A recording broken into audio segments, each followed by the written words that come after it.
exercise being conducted by the Fife Flyers to encourage more young people to take up the sport.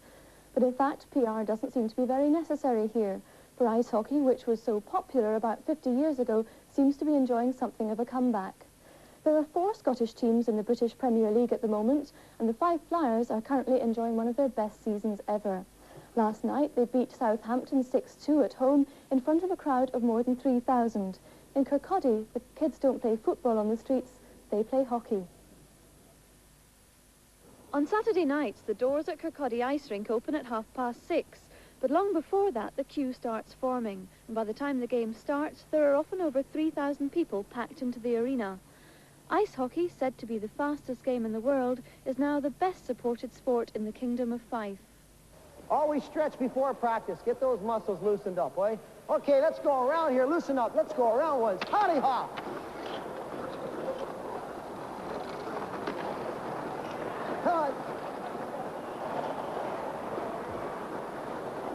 Come on, you keepers. Okay, guys. When the ice rink was built back in the 30s, ice hockey was just taking off on this side of the Atlantic, though the sport was already well established in Canada.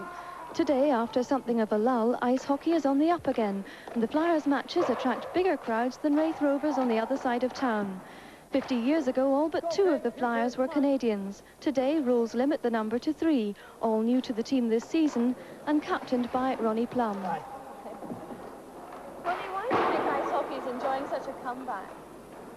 Well, Sally, I think that, you know, it's often been said that ice hockey is one of the fastest games in the world. And when you sit up in the stands and you watch it, it is tremendously fast. We're sometimes skating at speeds of 30 miles an hour out there.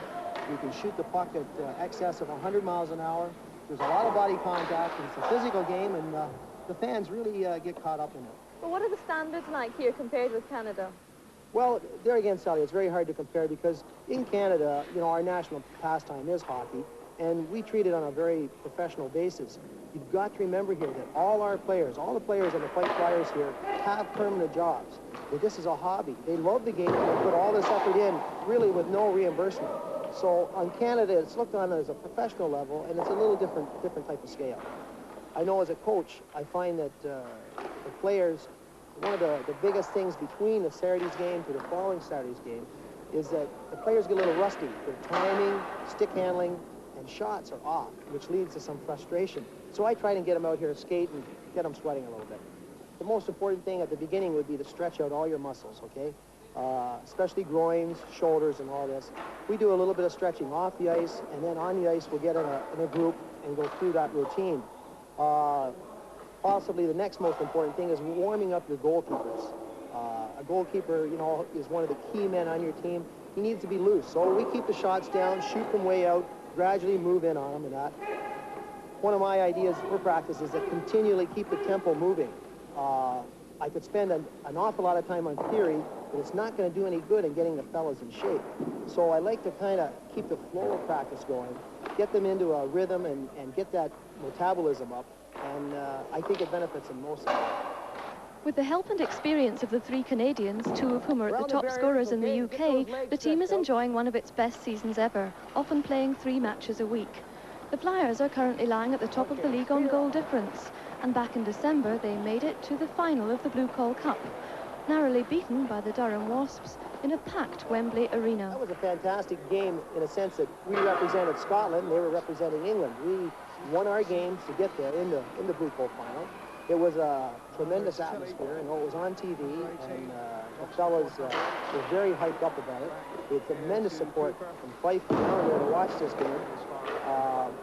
It was a game that had a little bit of everything in it, end-to-end rushes, goals scored. I know that we ended up, I think the score was 6-4 for Durham. It was a hard-fought game, and it was a real thrill for all the fellas to participate in that.